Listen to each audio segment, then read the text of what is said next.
What's up guys, Aaron here, back with another video. In today's video we're going to be doing the full review of the Samsung Galaxy Note 5.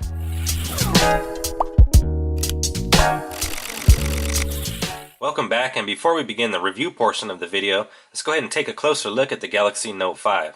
On the front of the device we have a 5.7-inch 2560 by 1440 QHD Super AMOLED display with a PPI count of 518. On the top of the phone we get our speaker, our front-facing camera, and our appropriate sensors. On the bottom we have our home button that features a fingerprint scanner, and we also have touch capacitive buttons.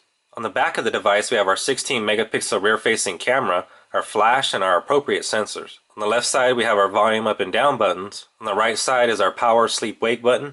On the bottom we have our 3.5mm headphone jack, our micro USB charging port, our speaker, our microphone, and our S Pen.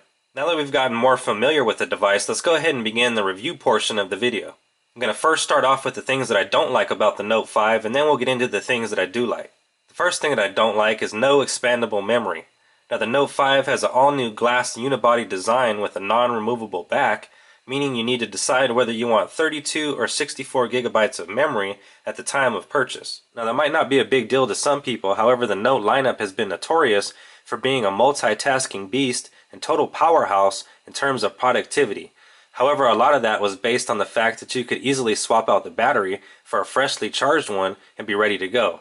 So once again, I don't like the fact that the Note 5 no longer supports expandable memory.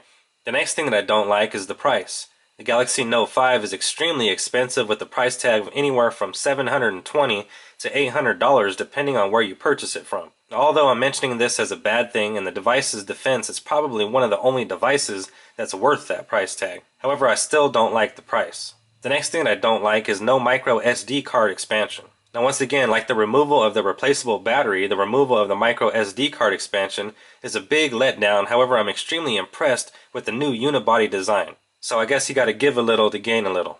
The next thing that I don't like is the speaker placement. I'm glad Samsung moved the speaker from the Note 4 on the back of the phone, which is the worst possible speaker placement, to the bottom of the phone on the Note 5. However, if Samsung made front-facing speakers on the Note series, this would be an absolute must-have device. The last thing that I don't like is the TouchWiz bloatware that comes pre-installed on the device. Now Samsung toned this down since the previous generations of the Note, however there still is bloatware present. Now that we've covered everything that I don't like, let's go ahead and talk about everything that I do like. The first thing that I like is the build quality. Now the Galaxy Note 5 is probably one of the best built smartphones out on the market.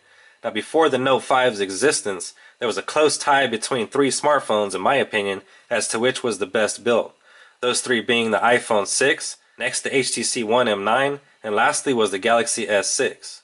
And I think the Note 5 now surpasses all three of those phones. The phone feels extremely solid in the hand, and at no time does it feel like it's going to bend. The phone also has curved back edges that feel very natural in your hand. The 2560 by 1440 display on the Note 5 is one of the best displays that I've ever seen on a smartphone. With a Super AMOLED screen, the colors are extremely vibrant while the blacks stay deeply black as they should. I have to say Samsung definitely stepped up their build quality and in return have created a beautiful looking phone. The next thing that I like about the Note 5 is the ability to live stream directly to YouTube from the device. Samsung is really starting to embrace live streaming, which I think is the future, and definitely a very smart idea on Samsung's part to demonstrate that Samsung has added the ability to live stream directly to YouTube from either a Note 5 or a Galaxy S6 Edge Plus. Now the only problem I've seen so far is there's no ability to interact in real time with the people who join your stream. However, that can easily be fixed with an update.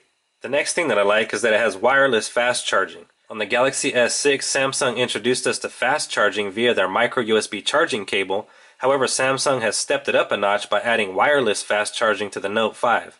Samsung claims that you can go from 0 to 60 in 30 minutes, which is pretty incredible. In my opinion, every smartphone should have wireless charging functionality.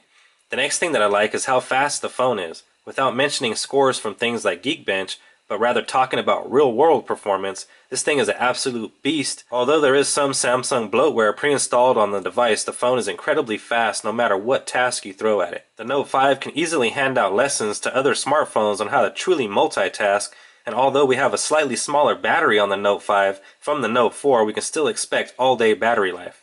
The next thing that I like is the camera. And the Note 5 has a redesigned 16 megapixel camera with an The next thing that I like is the camera. Now the Note The next thing that I like is the camera. Now the Note 5 has a redesigned 16 megapixel camera with an amazing low light sensor with optical image stabilization, and also features the new VDIS stabilization technology. The video and still images taken on the Note 5 are some of the best I've ever seen from a smartphone. The pictures are extremely vibrant and the video shows no signs of artifacting or fragmentation. The Note 5 also shoots 4K video, resulting in even more stunning video that's of cinematic quality. The front-facing camera also produces high-quality photos and videos, housing a 5 megapixel shooter. The next thing that I like is the fingerprint scanner. And I first have to say hats off to Samsung for being the first manufacturer, other than Apple, to master the fingerprint scanner.